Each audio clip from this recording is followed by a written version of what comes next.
바랍니다. 오늘에 있는 말씀은 마지막 절에 보면 너희 몸으로 하나님께 영광을 돌리라. 하나님께 영광을 돌리라. 하나님의 영광을 위해서 우리가 산다. 바울의 이야기 가운데 하나님의 영광, 모든 것이 가나 다 유익한 것이 아니다. 하나님의 영광을 위해서 오히려 모든 할 수 있던 것들을 이렇게 자제하고, 어떻게 보면 베드로는 자기 아내와 함께 전도 다닐 때 나도 저런 권위 있다. 그러나 주님의 영광을 위해 주님을 위해서 내가 그것도 내가 스스로 제재하고 홀로 하나님의 영광을 위해 살았던 모습을 봅니다. 바울은 당대의 탁월한 기독교 변증가로서의 자격을 다 갖춘 사람입니다. 대단한 사람입니다.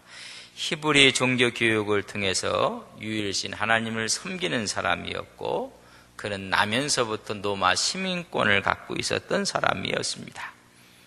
또한 그 당시에 헬라 철학에 대해서 아주 깊은 사고를 갖고 있었던 사람이 바울입니다.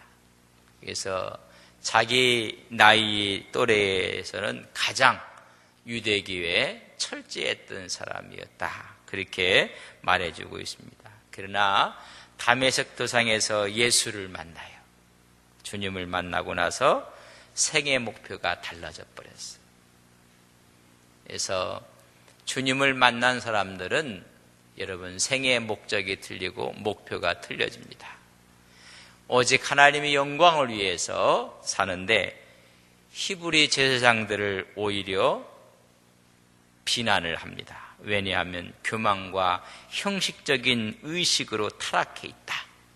그래서 우리 크리스찬들이 제사장이다, 이런 이야기까지 하게 되고, 로마의 정권에 대해서도 반대를 합니다. 로마가 갖고 있었던 독재 정치, 노예 정치 아니다. 우리는 하나님의 종이다. 그리스도의 종이지 로마의 종이 아니다. 그가 그렇게 공부했던 헬라 철학을 어리석은 것으로 보고 가장 귀한 것은 십자가의 도다. 그래서 전체가 막 바뀌어져 버렸어요. 저는 여러분들이 예수님을 만난 사람들입니다. 그렇다면 우리의 사고 패턴과 가치관이 바뀌어지. 우리 안동이 유기적인 패턴이라면 기독교적인 마인드로 바뀌어져야 돼. 오늘 바울은 철저하게 유대주의자였었고 철저하게 사변적이었던 사람이었습니다. 그러나 예수를 만나고 나서 바뀌었어요. 이 안동이 유기적인 고장인데 예수님을 만나고 바뀌었습니까? 다 바뀌어야 돼요, 같이. 그러니까 유기적 기독교가 되면 안 된단 말이죠. 우리가 기독교적인 기독교인들이 되어야 되는데 우리 속에 유기적인, 그래서 바울은 이 모든 것들을 다 내가 배설물로 버렸노라. 그분을 아는 것이 가장 고상함을 위해서 그렇게 했다고 이야기했습니다.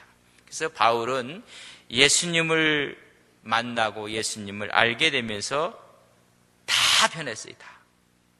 근데 변하지 못하고 있는 고린도 교회들이 아직도 구습에 얽매여 있어요.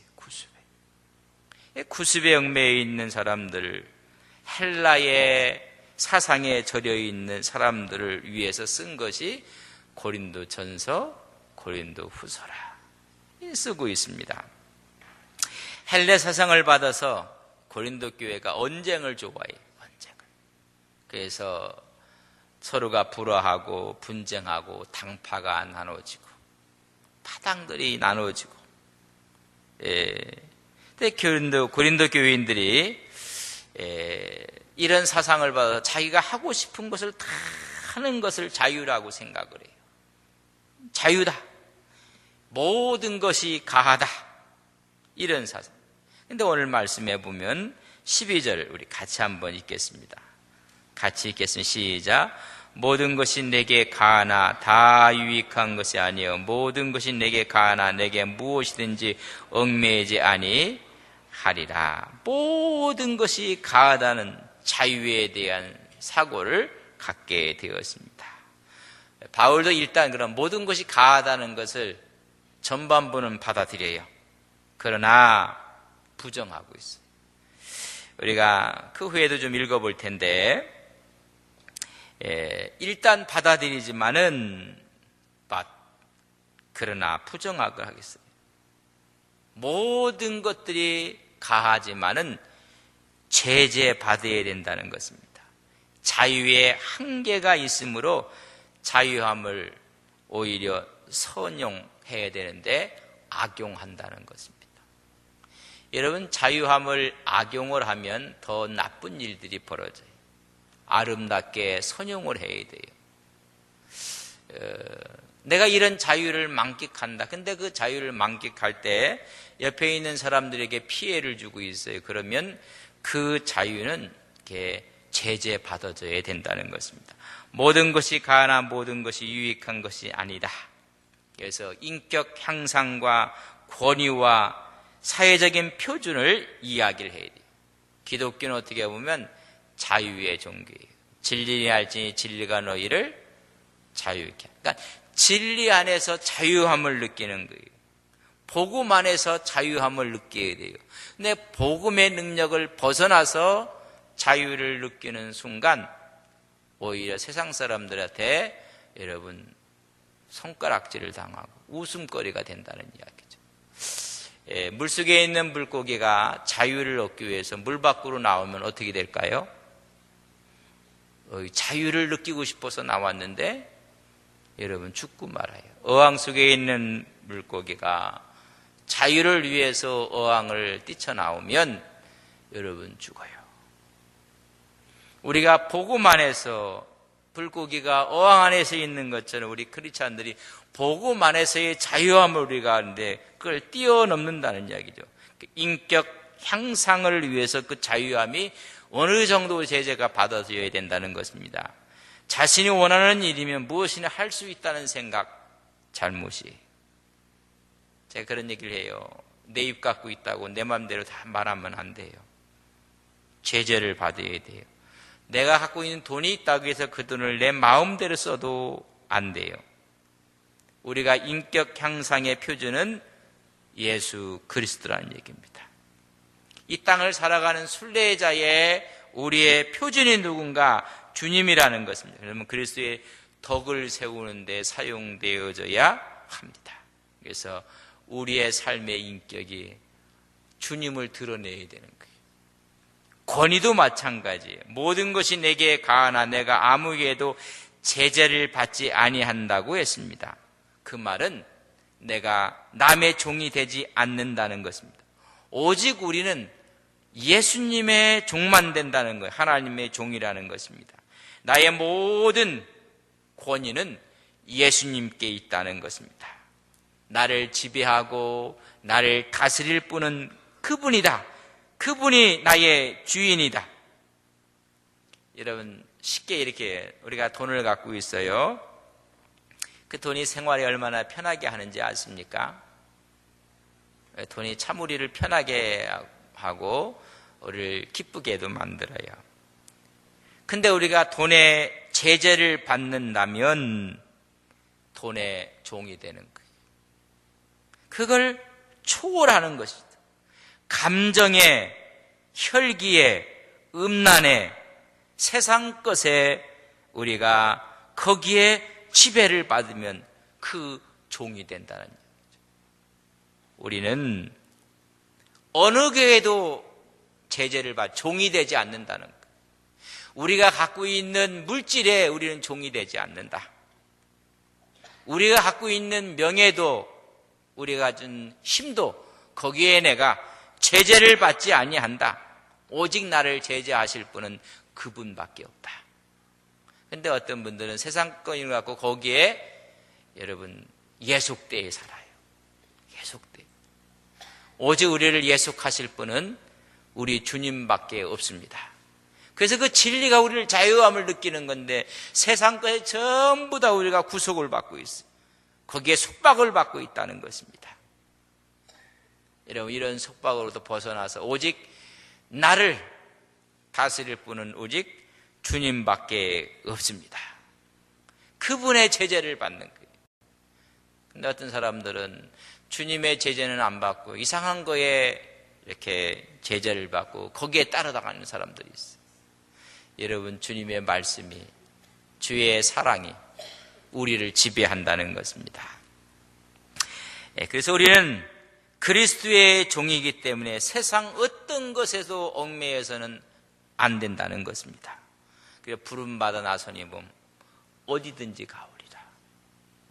오직 주님만이 부르신 그 부름 앞에 우리는 예속을 당할 뿐이에요. 그러니까 세상에 있는 것이 아니라는 거예요.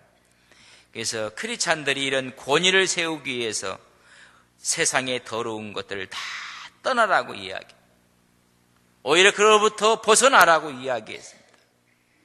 왜냐하면 우리 몸은 우리 게 아니라 하나님께서 핏값으로 사셨다고 했어요. 구속하셨느니라 해서 핏값으로 산 성전이라고 이야기를 해주고 있습니다. 또 모든 것이 다 가나 모든 것이 다 유익한 것이 아니라는 이야기는 사회생활을 통해서도 그 표준을 삼어야 돼요. 에덴 동산에서 하나님께서 아담이 독처하고 홀로 있는 것이 좋지 않아서 누구를 만들어줬어요? 돕는 배필을 하나 허락해 주셨습니다. 그래서 사람은 사회적인 존재고 사회적인 동물이에요.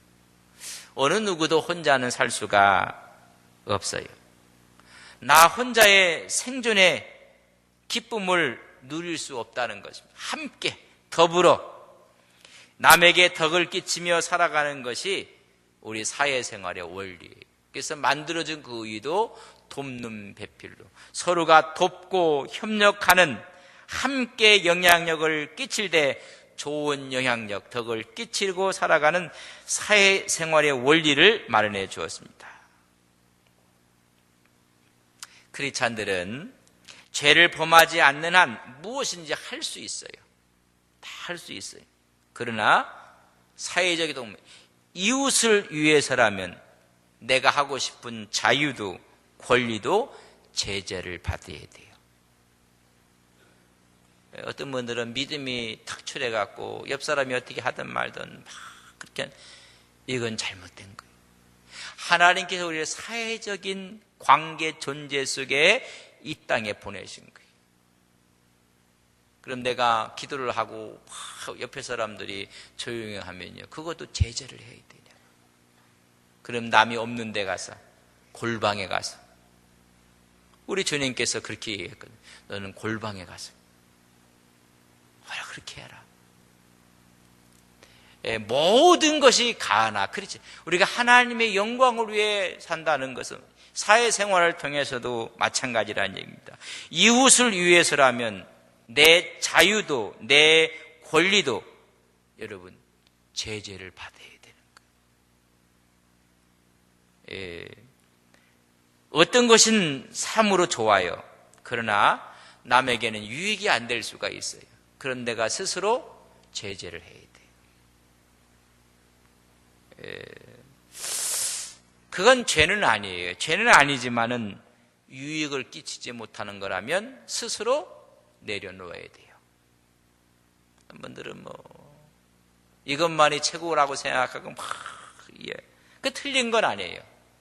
근데 전체의 유익을 보니까는 유익하지가 못해요. 그러면요, 제재를 받아야 돼요. 혼자 사는 게 아니에요.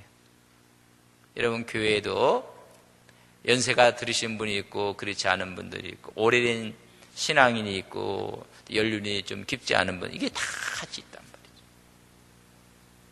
그러면 우리가 모든 것이 가할지 모르지만은 유익을 위해서는 내 스스로가 어떻게 해야 돼요? 제재를 해야 돼요. 교회라는 건 그래서 모든 사람들을 하나로 묶을 수 있는 것이 그래서 교회가 되어야 돼요. 다른 사람에게 덕이 되지 않는 것은 신자들이 삼가해야 된다는 것입니다. 이런 이야기에 혼자 은혜를 받아서 방언으로 그렇게 기도해요. 여러분 너무 좋은 거예요. 그러나 함께 모여서 기도할 때는 그것도 자제를 해야 돼요. 자제. 혼자 계실 때야 얼마든지. 그러나 같이 이렇게 할 때는 스스로 그것이 자제가 돼야 됩니다. 그래서 모든 것이 가나 다 유익한 것이 아닌 것을 이야기해주고 있습니다. 그래서 하나님의 영광을 위해서 모든 것을 하라는 것입니다. 모든 다 유익하지 않다는 것을 정신에 입각해서 살아야 된다는 것입니다. 그래서 이런 질문을 해야 돼요. 어떤 질문? 첫째, 이 일이 내 자신에게 유익한 일인가? 우리 자신을 하나님이 무시한 적 없어요. 이게 내 자신에게 유익한 일인가? 내 자신에게 꼭 필요한 일인가? 내 자신에게. 두 번째는, 그러면 이 일을 하는 데 있어서 부끄러움을 느끼지 않는가? 부끄럽지 않는가? 내가 한다고 해서 이게 부끄럽지 않는가? 세 번째는 조금 더 나가요. 다른 사람에게 어떠한 영향력을 미치게 되는가? 다른 사람에게 좋은 영향을 끼치지 아니하면 아무리 나에게 유익하고 부끄러움이 없는 일이라도 어떻게 해요? 제재되어져야 돼요. 네, 우리는 이런 것보다는 나만 그냥 뭐 바르면 된다고 생각하고 막 나가서 많은 사람들을 마음에 아픔을 주고 고통을 주고 잘못된 길로 서로가 유혹을 받게 되고 그렇게 된다는 이야기입니다. 네 번째는, 그 일이 과연 하나님을 위한 일인가? 하나님의 영광을 위한 일인가? 이것이 나한테도 정말 유익한 일이에요. 수지 맞는 일이에요. 뭐 남에게도 그렇게 큰 나쁜 영향도 안 끼쳐요. 그렇다면 이게 하나님의 영광을 위한 일인가? 이런 질문을 좀 해봐야 돼요. 그래서 바울이 지금 그 얘기를 하고 있는 거예요. 너희들이 왜 분쟁이 있다고 하느냐? 왜 너희들이 다툼이 있다고 하느냐? 왜 소송이 있다고 생각하느냐? 너희들이 하나님 나라를 유업으로 받지 못할 자들을 지난번에 이야기해, 불의한 자가 하나님 나라를 유업으로 받지 못할 줄 알지 못하느냐? 미혹을 받지 말라. 음행하는 자나 우상 숭배하는 자나 간음하는 자나 탐색하는 자나 남색하는 자나 도적이나 탐욕을 부리는 자나 술 취하는 자나 모욕하는 자나 속여 빼앗는 자들 하나님 나라를 유업으로 받지 못하는데, 왜 너희들이 그렇게 자랑을 하는데 이런 일들이 비일비재하게 일어나고 있느냐? 모든 것이 가하다고 생각하지만 너희들이 더 큰 주님의 법에 제재를 받아야 된다는 것입니다. 아무리 내 자신에게 유익해도 부끄러운 일을 하지 마야 돼. 그렇지 않는다 할지라도 다른 사람에게 나쁜 영향이 끼쳐진다면, 바른 신앙의 모습을 보여주지 않는다면 스스로 내려놓아야 돼. 이것이 하나님께 영광이 되지 않는다면 유익이 되지 않는 거기 때문에 스스로 제재를 하라는 것입니다. 이런 질문 앞에 우리가 자유로워야 돼요, 사실. 그게 진리가 우리를 자유롭게. 이런데 자유롭지 못한 사람이 관례라는 이름 때문에 자꾸만 나와서 문제를 일으키는 거예요. 관례입니다. 교회에서도 선거를 하고 사람을 세우는데 이제까지 관례가 이렇게 됐습니다. 세상 앞에 나오면 안 돼요. 오늘 우리 사회가 관례라는 이름 앞에 그냥 다 정말 이것이 하나님의 영광을 위한 것이고, 이게 교회를 위한 것이고, 이 나라와 민족을 위한 것인가? 다 이것이 관례를 하고 자기 유익이라고 생각하니까는 이게 풀리지 않는 숙제가 되어버렸어요. 여러분, 그래서 이 질문 앞에 꺼리낌이 없을 때 이걸 뛰쳐 초월하고 나가는 것이나, 크리스찬의 자유는 자신을 위한 자유가 아니라 하나님과 이웃의 형제를 위한 자유입니다. 한번 따라서, 크리스찬의 자유는 내 자신을 위한 자유가 아니라 하나님과 내 이웃을 위한 자유여야 합니다. 나는 자유라고 하는데 옆에서는 그게 싫어하거든요. 우리 주님께서 십자가를 지면서 모든 사람에게 하나님 구원의 문을 열어주고 하나가 되게 하시고, 오늘 내가 십자가를 지면 이웃에게 하나님의 복음이 증거되는 이게 차원 높은 이야기를 지금 바울이 해주고 있습니다. 내 자신을 위한 자유가 아니에요. 하나님과 내 형제를 위한 자유여야 한다는 것입니다. 크리스찬들이 자유를 빙자해서 그릇된 자기의 욕심을 채우려고 할 때가 있다는 것입니다. 우리 10장을 봅시다. 고린도서 10장 23절 24절 같이 읽겠습니다. 23절 24절 같이 읽습니다. 시작. 모든 것이 가하나 모든 것이 유익한 것이 아니요 모든 것이 가하나 모든 것이 덕을 세우는 것이 아니니 누구든지 자기의 유익을 구하지 말고 남의 유익을 뭐 먼저 구하라고요? 남의 유익을. 자신 유익을 먼저 구하는가는 자유도 다 깨어지고 말아요. 그 아름다운 것도 속박이 돼버리고 그렇게 돼버려요. 오늘 말하기를 덕을 세우라 남의 유익을 구하라 자신의 유익이 아니라 모든 것이 가하다고 생각하지만은 그 유익한 거 아니다. 그러면요 자제를 해야 돼요. 여러분 전체의 유익과 덕을 위해서 내 이익이 아니라 내 자신의 유익이 아니라 공동체의 유익을 위해서 남의 유익을 위해서 우리가 제재를 받아야 돼요. 그래서 교회 공동체는 하나님을 섬기는 또 하나님의 믿는 사람들의 공동체, 이것을 하나님의 성전이라고 했고 성령이 거하는 것이라고 이야기를 해주고 있습니다. 그래서 오늘 본문 말씀 가운데 보면 너희들이 성령의 전인 줄 알지 못하느냐? 너희는 너희 자신의 것이 아니라 값으로 줬다 산 것이기 때문에 너희 몸을 하나님께 영광을 돌려라. 최종적인 이제 바울이 권면을 하는 거예요. 하나님의 영광을 위해서 해라. 하나님 영광을 위해서. 저는 우리 교회가 각 부서가 무슨 일을 할 때마다 최종적인 골 목표는 하나님의 영광을 위해서 하시는 여러분들 되시기를 바랍니다. 자기의 유익과 자기의 자존심과 자기의 명예를 위해서 일하는 거 아니에요. 하나님의 영광을 위해서 일을 하라. 성도들은 그 몸이 성령에 거하는 거룩한 처소예요. 그래서 너희들이 성령의 전인 줄 알지 못하느니라. 그러니까 성령의 인도함을 받는 거예요. 성령. 하나님의 아들은 어떤 사람은 하나님의 아들이라고 했느냐면 성경에 보면 첫째 요한복음 1장 12절에 뭐라고 했어요? 영접하는 자 곧 그 이름을 믿는 자들에게는 하나님의 자녀가 되는 하나님의 아들이 되는 권세를 주셨어요.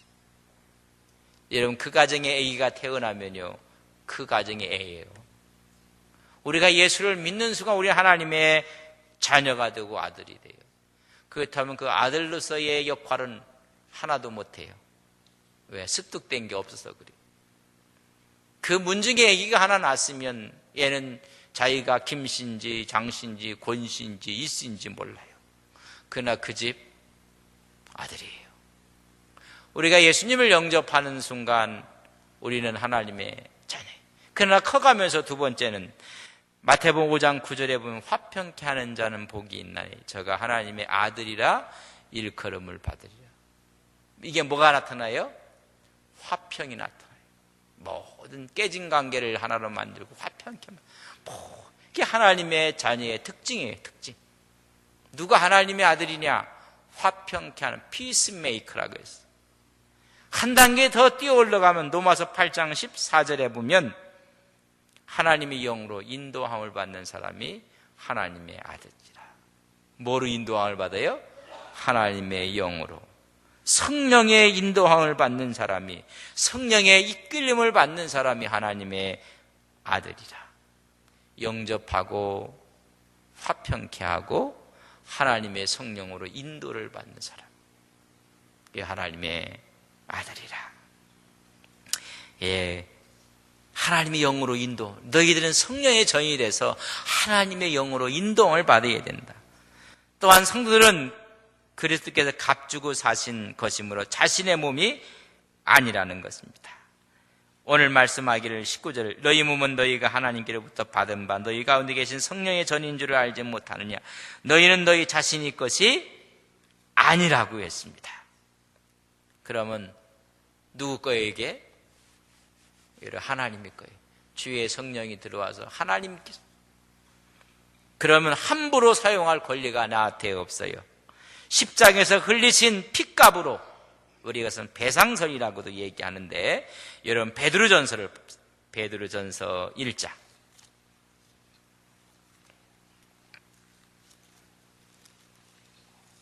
베드로전서 1장 18절 19절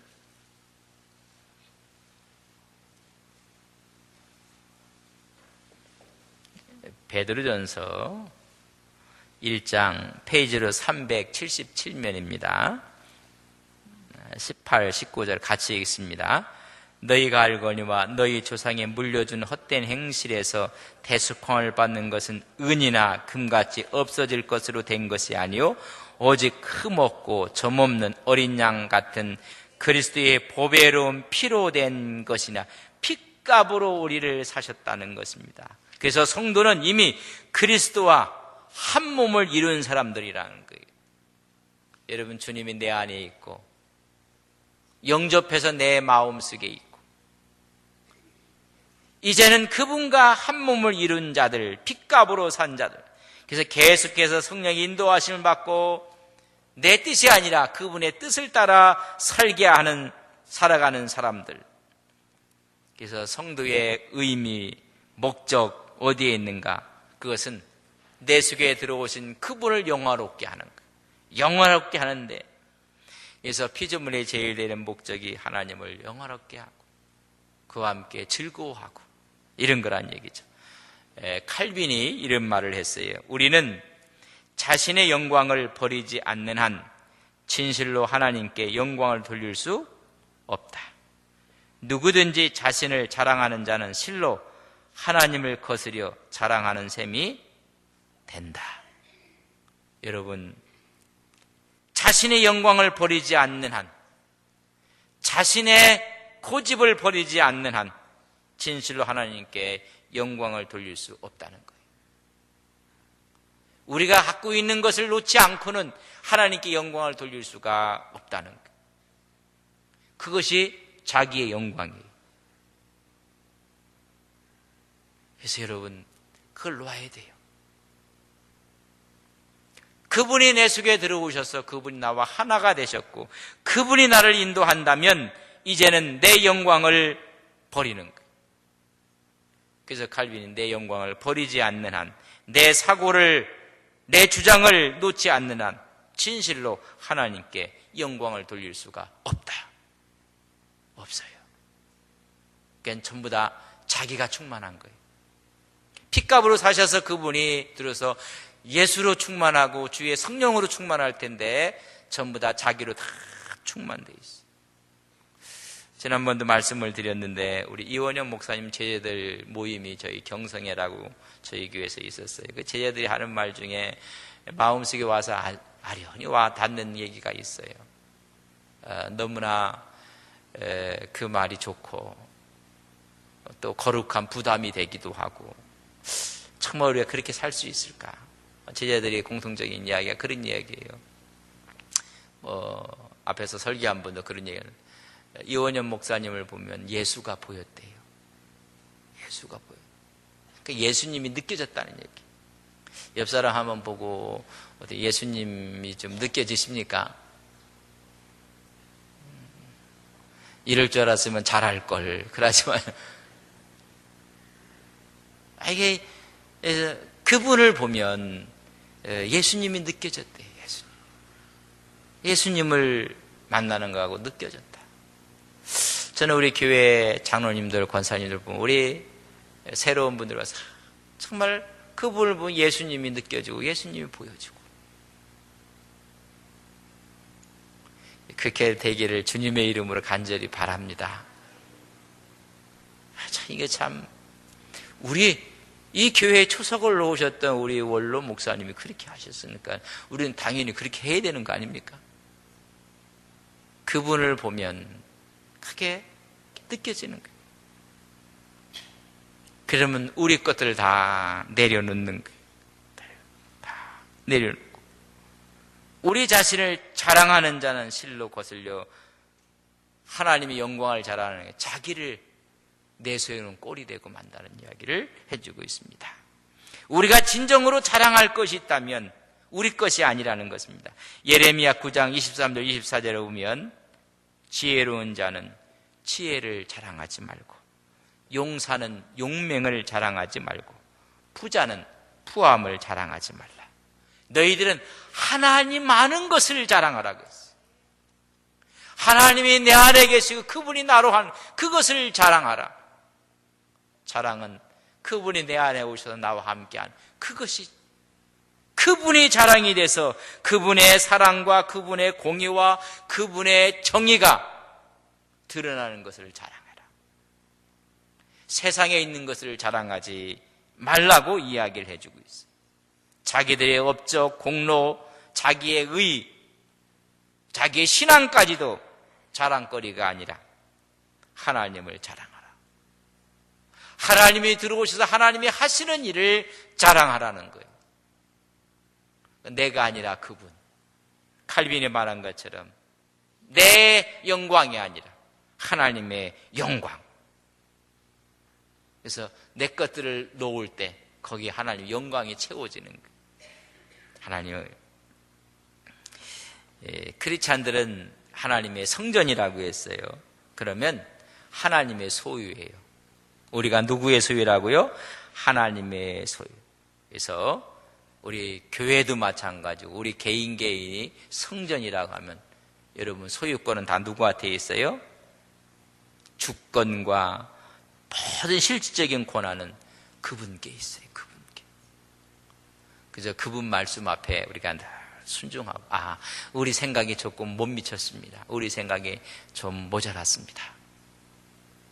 하나님의 그분을 우리가 성전이라면 거룩해야 돼요. 거룩해.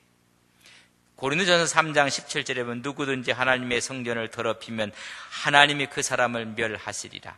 하나님의 성전은 거룩하니 너희도 거룩하라 라고 얘기해 주고 있어요. 하나님의 성전은 성령이 거하는 곳입니다. 성령이 거하는 곳. 그래서 누구에게나 성령의 임재가 있다는 것입니다. 그래서 우리가 하나님의 성전이 되는 것이고 결론적으로 성전은 하나님께 뭘 돌려야 된다? 영광을 돌리는데 하나님께 영광을 돌리는 그 목적이 있습니다. 크리스찬은 그래서 움직이는 성전이 우리의 심령 속에 그리스도의 영이 내재하고 그분이 임만의 심으로 말미암아 주님께 영광을 돌리는 우리 믿음의 거룩한 종들 되시기를 바랍니다. 우리는 움직이는 성전이에요. 그래서 우리를 통해서 하나님께 영광이 되면 주위에 있는 모든 사람에게 덕을 끼치는 거예요. 그런데 하나님께 영광이라고 생각하면서 주위 사람에게 덕을 못 끼치면 그건 하나님의 영광이 아니에요. 자기가 제재받아야 될 부분들을 제재받지 못했던 잘못된 자유함이에요. 우리의 자유는 내 자신의 것이 아니라 하나님의 것이고 이웃을 위한 것이에요. 그런 하나님께 영광이 돼서 하나님과 함께 오늘도 움직이시는 귀한 종들이 되시기를 주님의 이름으로 간절히 바랍니다. 좋으신 아버지 하나님, 우리는 움직이는 성전입니다. 하나님, 늘 성령의 내주함이 있습니다. 진정한 자유는, 성도의 자유는 내 자신의 것이 아니라 하나님과 내 이웃 형제를 위한 자유인 것을 깨닫게 하옵소서. 자유를 빙자하여 그릇된 자신의 욕심을 채우지 말게 하옵소서. 진정한 자유함으로 덕을 세우고 내 자신의 유익이 아니라 남의 유익을 먼저 구하고 하나님께 영광을 돌리는 믿음의 종들 되게 하옵소서. 우리는 하나님을, 예수님을 구주로 영접했습니다. 영접하는 자가 하나님의 아들이라고 했고 화평케 하는 자가 하나님의 아들이라고 했습니다. 우리의 삶 속에 화평을 이뤄나가고 평화를 구축해 나가야 됩니다. 로마서 8장 14절에는 하나님의 영으로 인도함을 받는 자가 하나님의 아들이라고 말씀해 주고 있습니다. 하나님, 우리는 물과 성령으로 거듭난 후에 계속해서 성령의 이끌림을 받는 하나님의 아들들이 되게 하옵소서. 이제는 이 몸이 우리 것이 아니라 주님 것이라고 했습니다. 함부로 사용할 권리가 나에게 없습니다. 주님에게 있습니다. 이제는 주의 영광을 위해서 내 것을 내려놓게 해주시고 하나님과 함께 동행함으로 말미암아 주님께 영광을 돌리고 우리와 함께 걸어가는 믿음의 귀한 종들에게 새 힘과 용기와 은혜를 베푸는 거룩한 종들이 되게 하옵소서. 예수님의 이름으로 기도 올리옵나이다. 아멘.